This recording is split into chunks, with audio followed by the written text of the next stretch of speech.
only a small percentage of people who watch my videos are actually subscribed. If you like my videos, please subscribe. It's free. You can always unsubscribe later if you want to. Enjoy the video. Alright, so there's another video by Sky News here. It's called Ukraine War, Russia's Plan B is Becoming Clearer. Alright, so let's watch this video. Day 19 of the Russian invasion of Ukraine. Let's see what sort of advances have been made by the Russians and see how well those Ukrainian defenses are holding up. Lending us his military expertise is Air Marshal Edward Stringer. Good afternoon. Ed, talk us through the developments of the last 24 hours. What are the key areas we have to look at now? Well, I think what's being gradually revealed here is Russia's Plan B. If we look into the southern region, this is where Russia has been most militarily successful in its long-standing aim to link Russia through the Donbass into Crimea.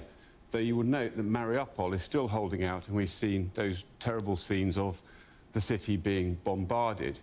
That might be why Odessa has not yet been progressed by the Russians. This is the dog that hasn't barked. And though we see the probings, it would appear that Russia can't assemble a force to take what is an obvious prize.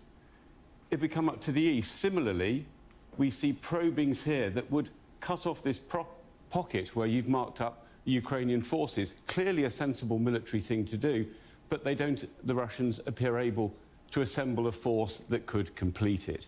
And then if we come up into the north, around Kiev, we see activity on those thrusts that you've got up there from the north and from the east. But we've seen no actual offensive action into Kiev over the last 3 days. We have seen residential targets hit by the Russians there. Can we read anything into that? Yes, and this is that other part of Plan B, unfortunately.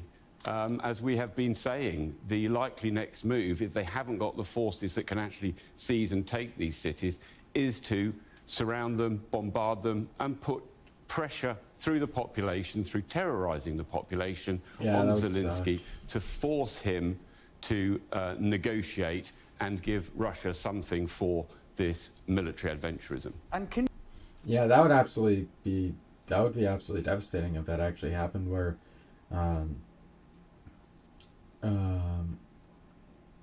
they essentially performed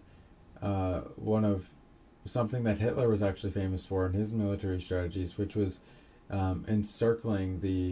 completely encircling your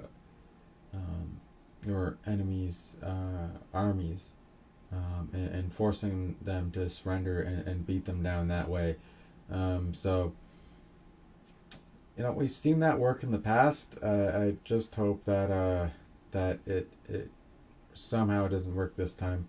The people of Ukraine have already been through enough. They don't deserve to be through more than what they've already been through already. I mean, they don't even deserve for their country to be invaded to begin with. So, can you lend us your analysis of what might have happened over the weekend in Yavoriv? The Russian missiles falling so close to a NATO border. What does that mean? Well, if our assessment of Plan B is correct, and there's all these areas the Russian forces are having to reset, resupply and recock, they're in a race with the very successful Ukrainian armed forces, who are similarly trying to resupply. So what Russia is trying to do here is send a message out there at Yavoriv. It's saying to the West, don't think about resupplying the Ukrainian forces. Yeah. Okay, thank you very much. Yeah. Man, just the whole thing just sucks.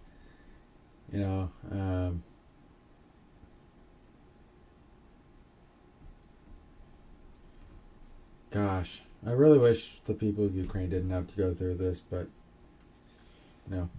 Putin is crazy, so he has